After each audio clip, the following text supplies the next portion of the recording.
Kayo ay nakatutok pa rin dito sa Panahon TV, 5:20 na po ng umaga ayon sa Philippine Standard Time. Mga kaibigan, sa bahaging ito ng ating programa, silipin natin ang magiging lagay ng panahon sa mga susunod na araw.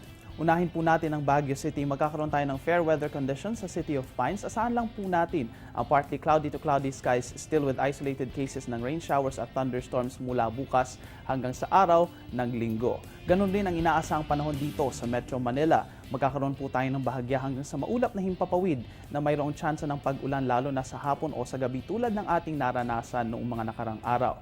Sa Metro Cebu ay ganoon din ang inaasahang panahon, bahagyang mahulap hanggang sa maulap na himpapawid na may chances of rain and thunderstorms sa late afternoon hanggang sa gabi.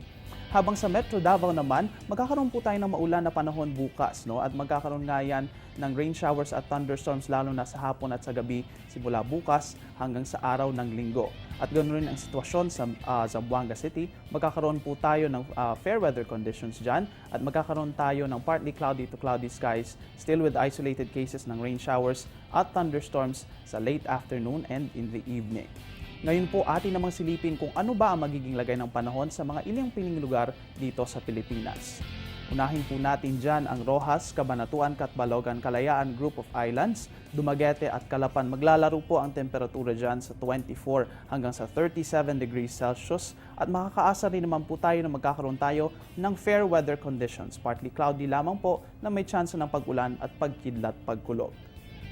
So dudaba po sa ating listahan ng Tagbilaran, Surigao, General Santos City at Kidapawan at Dipolog. Maglalaro po ang ating temperatura dyan sa 24 hanggang sa 35 degrees Celsius. At inaasahang magkakaroon din tayo ng fair weather conditions sa mga lugar na ito.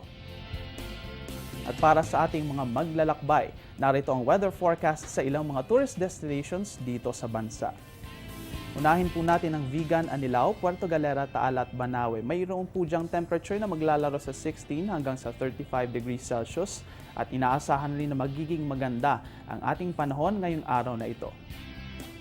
Sunod naman po sa ating listahan ng Naga, El Nido, Boracay at Camiguin. Magiging mas mainit po dito sa mga lugar na ito at maglalaro yan sa 24 hanggang sa 34 degrees Celsius at magkakaroon nga po dyan ng fair weather conditions din. Ugaliin po natin ang pagdala ng payong na may ultraviolet protection at ang pagsusuot ng light-colored clothes para hindi masyadong mainitan. At syempre, stay hydrated para makaiwas sa heat stroke at iba pang heat-related injuries. Sa aming pagbabalik, ihahatid namin sa inyo ang rainfall advisory sa mga susunod na oras. Iyan matapos ang ilang paalala.